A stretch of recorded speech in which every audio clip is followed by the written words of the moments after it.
योगी सरकार का फरमान आया है कि जो कांवड़ यात्रा की रूट होगी उसमें चाहे फल विक्रेता हो चाहे जो भी दुकानदार हो उनके नाम का जो है डिस्प्ले होगा। ऐसे में अखिलेश यादव ने कहा कि यह एक तरीके से सामाजिक रूप से अपराध है, तमाम तरीके से राजनीति तेज हो गई है। ऐसे में हमारे साथ खास बातचीत करने के लिए आदित्य सर हैं, बहुत बहुत स्वागत है सर। बहुत बहुत धन्यवाद प्रमोद। और जैसा कि आपने कहा कि विपक्ष आरोप भी लगा रहा है, भारत देश विविधताओं का देश है। यहाँ हर धर्म के लोगों का सम्मान होना बहुत ज़रूरी है और हर धर्म के लोगों का सम्मान भी किया जाता है। जैसा कि इस तरीके का फरमान योगी आदित्यनाथ की तरफ से सुनाया गया, इससे आर्थिक तौर पर कहीं ना कहीं दूसरे समुदाय के लोगों को दिक्कतों का सामना करना पड़ रहा है। दूसरे समुदाय क्या है तो मुसलमानों को, हाँ, सीधे तौर पर क्या है, मुसलमानों को इसका नुकसान उठाना पड़ रहा है कि आपको दुकान के सामने नेम प्लेट लगानी है, आपको बताना है कि आप हिंदू हैं मुसलमान। वैसे हैं ऐसी कई दुकानें हैं जो मतलब जिसमें मुस्लिम उसके मालिक रहते हैं लेकिन वो हिंदू नाम से दुकानें रखते हैं। ऐसे मुजफ्फरनगर में कई दुकानों के नाम पर परिवर्तित भी हुए हैं। जांच करवाया तो 8 दुकानें ऐसी निकली। हाँ, तो उसमें जो है कुछ दुकानों के नाम भी परिवर्तित किए गए। खैर वो अलग की बात है, लेकिन इस तरीके से एक विशेष प्रायोजन में जबकि कांवड़ियों से इस मसले पर बात हुई तो उनको कोई दिक्कत नहीं, कोई परहेज नहीं, कोई दिक्कत नहीं है। तो आखिरकार ये जो सरकार है वो अपने मन मुताबिक काम करती है।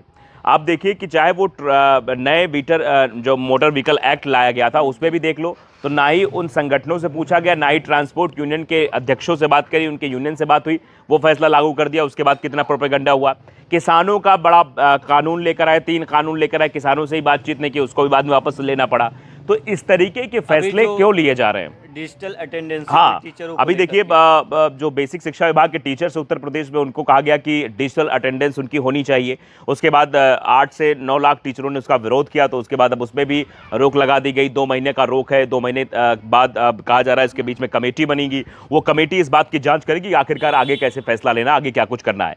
तो ये स्टैंड जो लिए जाते हैं, क्या ये उन लोगों से नहीं पूछे जाते जिनके लिए लिए जा रहे हैं? सबसे बड़ी बात तो ये है भाई, सरकार अगर आपके हित में काम करे तो कम से कम आपका हित उसमें कैसे हो सकता है इस बारे में जांच तो करे।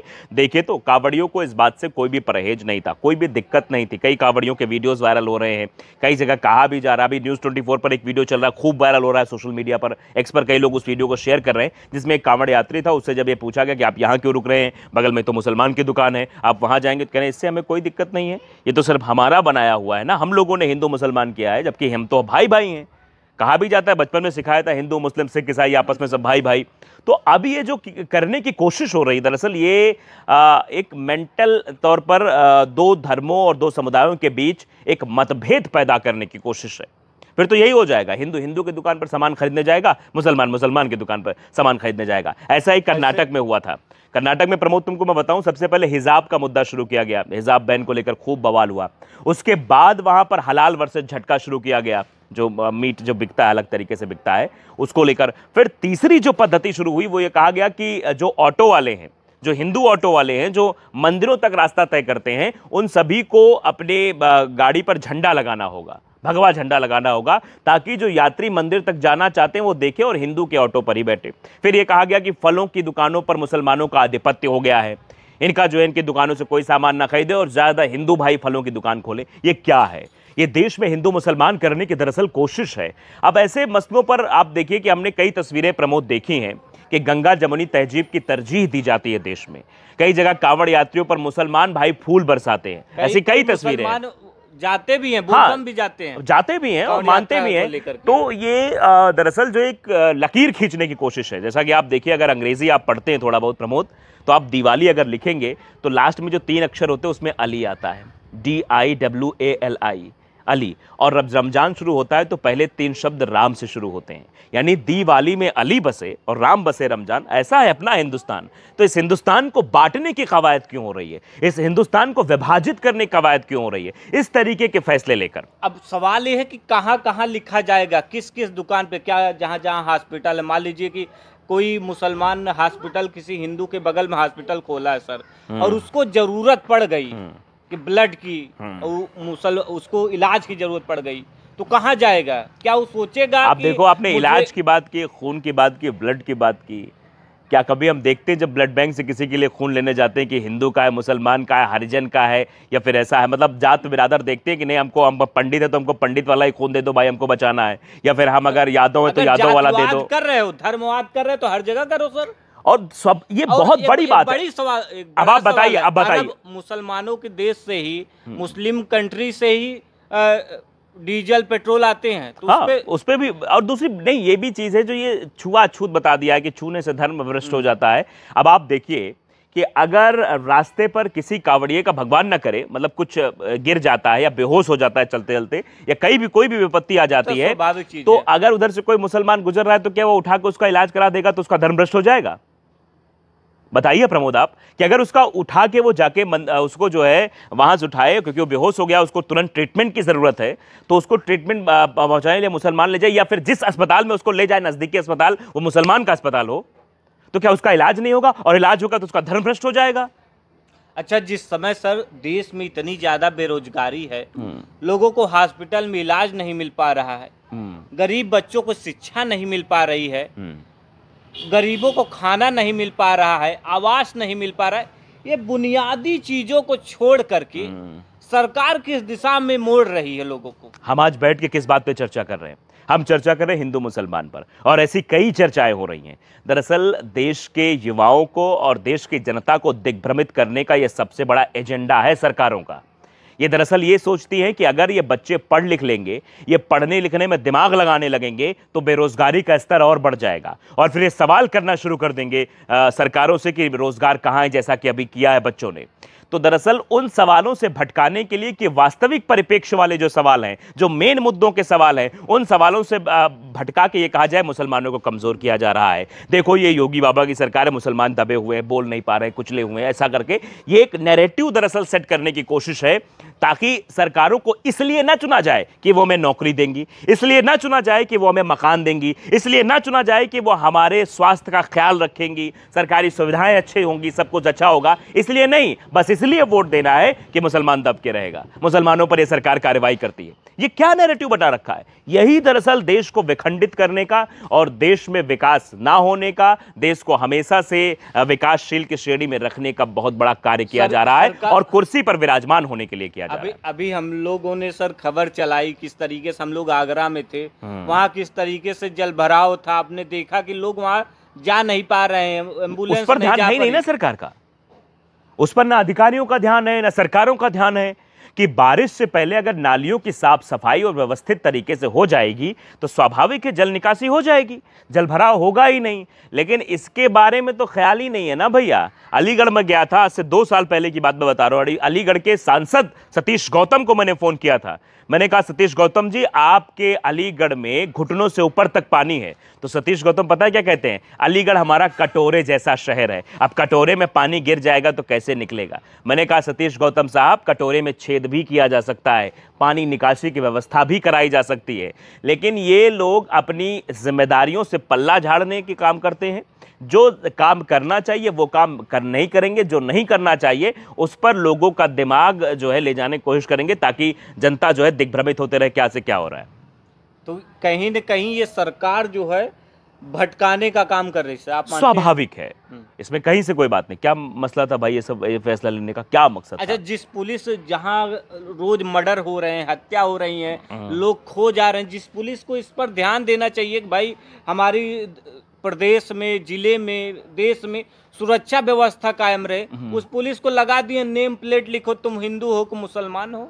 बिल्कुल, और ये जिसका काम नहीं है उससे भी काम करवाया जा रहा है। और सबसे बड़ी बात, एक दुखद खबर ये सुनाई दी कि 4 बेचारे मुस्लिम थे जो एक ढाबे पर काम करते थे, उनको नौकरी से उनके ढाबे के मालिक ने निकाल दिया, और सिर्फ इसलिए निकाल दिया क्योंकि पुलिस आई थी वहां छानबीन करने कि यहाँ कोई मुसलमान वर्कर तो काम नहीं करता, क्योंकि इस रास्ते से कांवड़ यात्री गुजरेंगे, अगर कोई मुसलमान है तो उसको हटाइए। अब मालिक ने तुरंत उन 4 मुस्लिमों को बुलाया और फायर कर दिया। आप सोचिए जरा कि उन्होंने ये सोचा होगा कि इस महीने की जब तनख्वाह आएगी तो घर का खर्चा हम कैसे चलाएंगे, इस बारे में वो सोच रहे होंगे। और मेंटालिटी बना लेते हैं प्रमोद, आप भी जब शायद नौकरी कर रहे होंगे तो आपके मन में भी आता होगा कि इस महीने जब सैलरी आएगी तो हमको ये करना है, ये लेना है, ये सबके दिमाग में होता है। अचानक से आपको पता लग जाए कि आपकी नौकरी चली गई, आपको निकाल दिया गया है, और अभी आपको 1 महीने तक कोई काम नहीं मिलेगा, 1 महीने तक के लिए आपको नौकरी से निकाल दिया गया, कैसा लगेगा? कई बार परिस्थितियां ऐसी आई भी हैं सर। हाँ, परिस्थितियां आती भी हैं।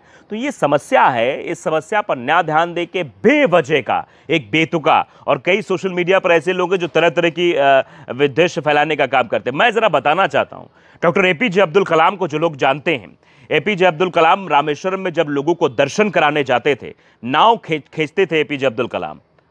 वो मुसलमान थे, लोग कहते कि हम उनकी नाव पर नहीं बैठेंगे। एपीजे अब्दुल कलाम ने कभी दूसरे धर्मों के बारे में टिप्पणी नहीं की। और समझिए बात को, APJ Abdul Kalam missile man के नाम से क्यों फेमस हुए, मैं बताना चाहता हूं। क्योंकि आप समझिए कि जब वो बंदा अपनी सवारी को बिठाता था और दूसरे पार नाव की तरफ दर्शन कर लेता, उस समय वेट करता था कि वो लोग आए, और उस समय गीता के स्वर, वहां मंदिर की घंटियों की आवाज उसके कानों में गूंजी और हाथ में फिजिक्स की किताब लेकर वो पढ़ता था। इसलिए आज उसने देश का नाम रोशन किया। APJ Abdul Kalam missile man और देश के राष्ट्रपति भी रहे। अच्छा, एक चीज़ ये भी है कि भटकाने के लिए सरकारें क्या क्या करने लगती हैं भाई। युवा जो है रोजगार न मांगे, सड़क से कोई सड़क पे सवाल न उठाए, शिक्षा पे न उठाए। कब टाइम बचेगा आपके पास? आपके पास टाइम रहेगा कि इन सवालों को आप उठा सकें, आप बात कर सके कि नहीं ये जो हो रहा है ये ठीक नहीं है? आप करेंगे? आपके पास टाइम ही नहीं है ना। आपको व्हाट्सएप पर जो व्हाट्सएप यूनिवर्सिटी चल रही है वहां पर बेतुका ज्ञान आपको परोसा जा रहा है, आपके मन में जहर भरने की कोशिश की जा रही है। अच्छा, तो आप उस जहर और वायरस से निकल ही नहीं पाएंगे। कुछ लोग किसी घटना को लेकर के सभी मुसलमानों को, किसी विशेष वर्ग को हमेशा टारगेट। भाई अगर कोई अपराधी है, कोई दोषी है, कोई आरोपी है, तो उसको जो है कोर्ट सजा देगी, पुलिस सजा देगी। वो किसी भी धर्म का हो सकता है, वो हिंदू धर्म का हो सकता है, वो ईसाई धर्म का हो सकता है, वो सिख धर्म का हो सकता है, वो मुसलमान हो सकता है, किसी भी धर्म का हो सकता है। जो अपराधी उसके खिलाफ कार्रवाई करिए, उसको आप जेल भेजिए, उसके खिलाफ किसी भी तरीके का आप कोई भी वो सिंपैथी ना दिखाइए। लेकिन ये कि हर मसले पर निशाना बना लेना, अभी एक खबर आई थी और ये खबर मैं पढ़ रहा था, राजस्थान की खबर थी कि एक जो है बाबा पुजारी जी थे, उन्होंने एक मंदिर गणेश जी की मूर्ति को विखंडित कर दिया, और विखंडित करने के बाद 2 मुसलमानों के खिलाफ एफआईआर दर्ज करा दी। जब पुलिस में तफ्तीश होती तो पता चलता मंदिर का जो पुजारी था उसी ने खुद मूर्ति को तोड़ा था और उन दोनों से व्यक्तिगत दुश्मनी निकालने के दोनों का नाम फंसा दिया था, क्योंकि मंदिर तोड़ने का आरोप। और समझिए कि उससे कितना बड़ा विध्वंस हो जाता कि बताइए, मुसलमान ने मूर्ति तोड़ी है, अब चलो मुसलमानों के मस्जिद पर हम हमला करेंगे। इससे कई व्यवस्थाएं जो है फैल सकती हैं देश में। अच्छा सर, हम लोग छोटे थे तो हम लोग पढ़ते थे हिंदू मुस्लिम सिख ईसाई हम सब हैं भाई भाई, लेकिन अब जब ये चीज़ें करने की बारी आई तो सरकारें क्यों, क्या इन पे जो कोर्ट? देखो प्रमोद, 2 लोग इसके जिम्मेदार हैं। 2 लोगों को मैं खासतौर पर जिम्मेदार ठहराता हूं। एक राजनेता जो इस तरीके कोशिश करते हैं 2 धर्मों के बीच दीवार खड़ी करे, और दूसरा धर्म के ठेकेदार जो अपने आप को समझते हैं कि धर्म उनके इशारे पर चलता है, जो वो निहत करते हैं वैसे ही होता है, जिनको धर्म का वास्तविक ज्ञान नहीं होता है, जो ना भारत संस्कृति को समझते हैं, ना हिंदू संस्कृति को समझते हैं, ना सनातन को समझते हैं, वो लोग ऐसी हरकतें करते हैं। इन 2 लोगों की वजह से, धर्म के ठेकेदारों और नेताओं की बदौलत देश में वनस्पता फैल रही है। प्रमोद, हमारे देश को, प्रदेश को किसी की नजर लग गई सर? नजर लगने की बात नहीं कहेंगे हम। ये दरअसल क्या है कि ये रेल हादसे आप देख रहे हैं, इस पर कोई बात ही नहीं कर रहा है। मतलब 100, 200, अभी तो बात करो ना आप, ये कांवड़ पे बात करो ना आप। कोई गिनती ही नहीं है। आप बात करो ना इस पे, हिंदू मुसलमान पे बात करो, आप पाकिस्तान पे बात करो, आप जो है इसकी बात करो कि जो कांवड़ यात्रा में हो रहा है, देखो क्या कुछ हो रहा है।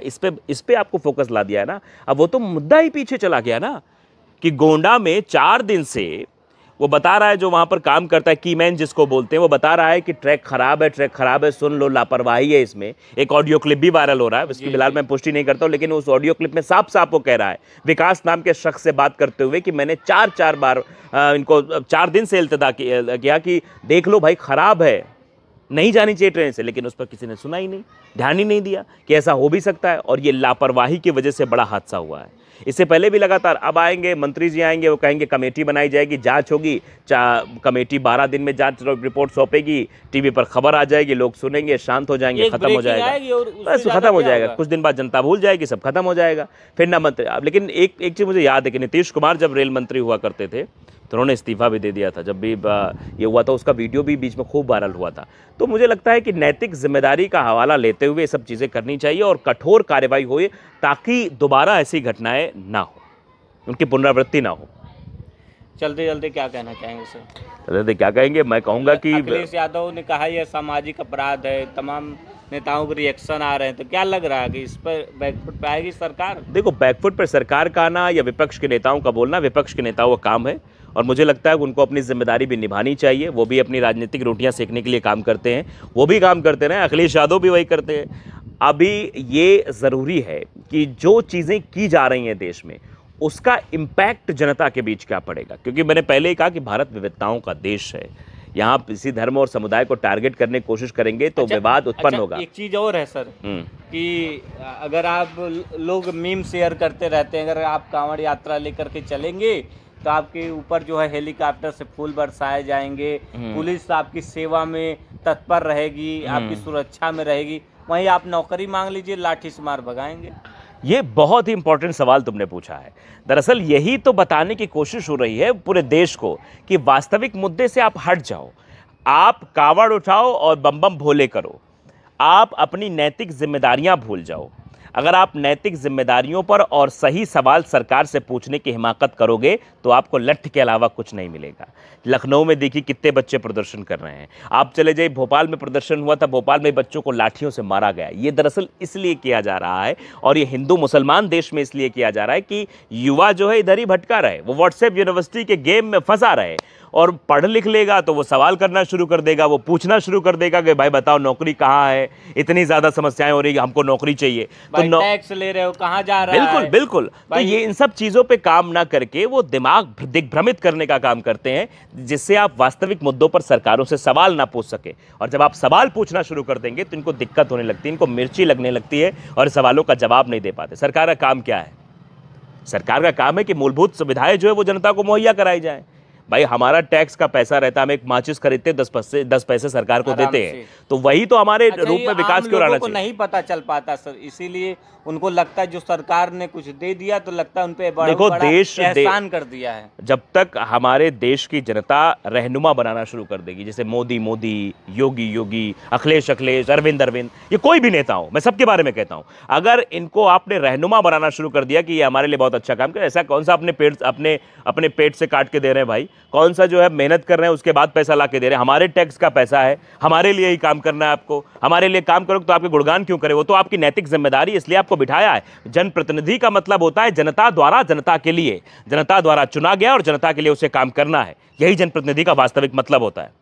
लेकिन जनप्रतिनिधियों का जो है 5000 गुना संपत्ति हो जाए और जो गरीब है, जो जनता है, यही हो रहा है इस देश में। और देश की जनता को यही चीज़ें, इसी पर आप समझना होगा और अपने हक जो होता नहीं, अब बहुत मानवाधिकार आयोग खुल गया है, जब उसमें भी आपको मानव के वास्तविक अधिकार के बारे में नहीं बताया जाएगा कि मानव का अधिकार वास्तविक क्या है, उसको किन चीज़ों पर बात करनी चाहिए। हर जगह देखो, गांव में देखो प्रमोद, गांव में छोटी छोटी पेंशन बढ़वाने के लिए एक प्रधान के बीच में एक तीसरा व्यक्ति होता है, अब जिसको शुद्ध भाषा में दलाल भी कह सकते हैं, और वो कहेगा कि हम तुम्हारी पेंशन बनवा देंगे, ऐसा है जो आएगा उसमें थोड़ा खर्चा लगेगा, वहां बाबूजी को देना पड़ता है। एक सीरीज लंबी है, क्योंकि उसको पता नहीं अपने अधिकार का, वो सोच रहा है चलो अच्छा कम से कम अगर 600 रुपये 1000 रुपये महीने मिल रहा है तो 900 ही सही, कम से कम 900 तो मिल रहा है, क्योंकि उसको अपने अधिकार का पता नहीं है, वो जानना नहीं चाहता, वो लड़ना नहीं चाहता, वो चुप बैठ जाता है और इसी से भ्रष्टाचार की शुरुआत शुरू हो जाती है। क्या कहेंगे सर चलते चलते?